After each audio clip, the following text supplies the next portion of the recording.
Hello friends, welcome back to the next session on operations planning, scheduling and control. Now let's begin with our learning. In this particular session, we'll be understanding with the concept of pre-planning of operational activities. The learning objectives. In this particular session, you will be understand what do we mean by pre-planning and what are the various operations activities that have been conducted in the operations management. The strategic planning of a particular organization involves a bigger picture which consists of different components. These particular different components are related to the strategic plan, the short-term plan, and the long-term plan of the organization. Whenever a manufacturing activity is being undertaken in a business organization, it aims to find out what product should be designed, how it should be manufactured, and how it is ultimately needed to be supplied to a consumer. And hence, the strategic planning activity with respect to the operations management deals with the strategic perspectives about how, in what way the product is going to be delivered to the consumer. And the applicability of various components of factors of production is needed to be applied in order to see that the product that is being provided is of a qualitative nature. After this stage, it has to be identified as to stages of production related to planning and control of operations. So, with respect to the PCO, that is planning and control of operations, one has to identify that through what stages the product has to pass on and how the production activity will be undertaken. So, before actually starting the operational activity, the pre-planning operations activity is needed to be identified and taken into account to see that there is a smooth flow of operational activities in the business organization. This particular activity of pre-planning changes from company to company, technology to technology, and product to product. So, for each and every single product, for each and every single company, this particular strategy or technique of operations planning keeps on changing or it differs. These particular activities of either the pre-planning operations are divided into primary activity or a secondary activity.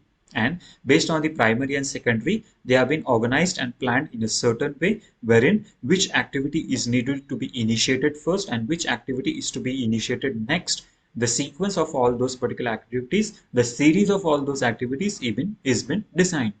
Now let's understand what do we mean by production pre-processes. The production pre-processes, the first step is in those particular concern is the sourcing. With respect to sourcing, one has to identify what are the various factors that have been required for producing a certain product. In terms of producing, one has to understand what are the various activities that will be undertaken for the production of those goods and services. In terms of those particular concern, one has to understand what amount of raw material, what quantity and quality of raw material will be required and how it will be sourced to different people. Shortlisting. Then further, after sourcing of those goods and services, one has to identify about what quality and quantity of those goods and services will be made available and how those goods and services will be shortlisted. In terms of shortlisting, the quantity, quality, potency of the goods and services needs to be identified and then the purchase decision has to be undertaken. Based on the shortlisting, you have various options that are available with you. That is, which step or activity is needed to be taken first and which is needed to be identified at the lateral level. So here, in this case, we have to scrutinize about what are the activities that is needed to be conducted, which product has to be selected, which raw material is needed to be purchased, and which activity is to be allocated to which person. So, scrutinizing of all those activities is essentially required. Further, then the sampling techniques is also needed to be applied and one has to take a decision about which product or which commodity or raw material is effective.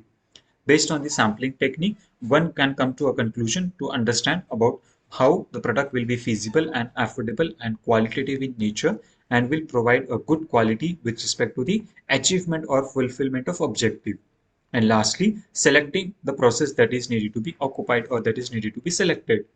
Based on the availability of cost, based on the availability of technology, the factors of production that are needed to be employed, one has to take a decision about which production activity is to be selected and how it needs to be implemented. And lastly, we have to come to a conclusion for selling a certain product. So, what initiatives or measures will be undertaken for selling a particular product? All those activities are needed to be designed, and accordingly, the decision is needed to be approved.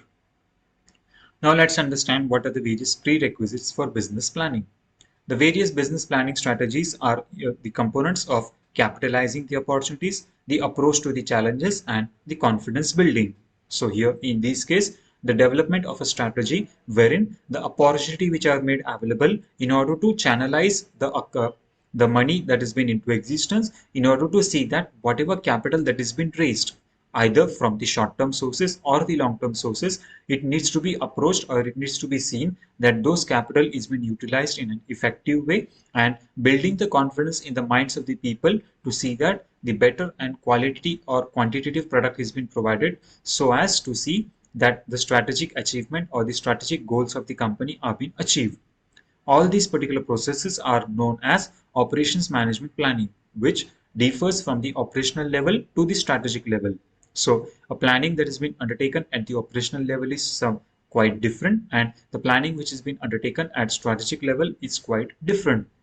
The decision that has been taken at the strategic level needs to be applied at the operational level, and hence with those particular concern, the pre-planning of operational activities is needed to be taken into account.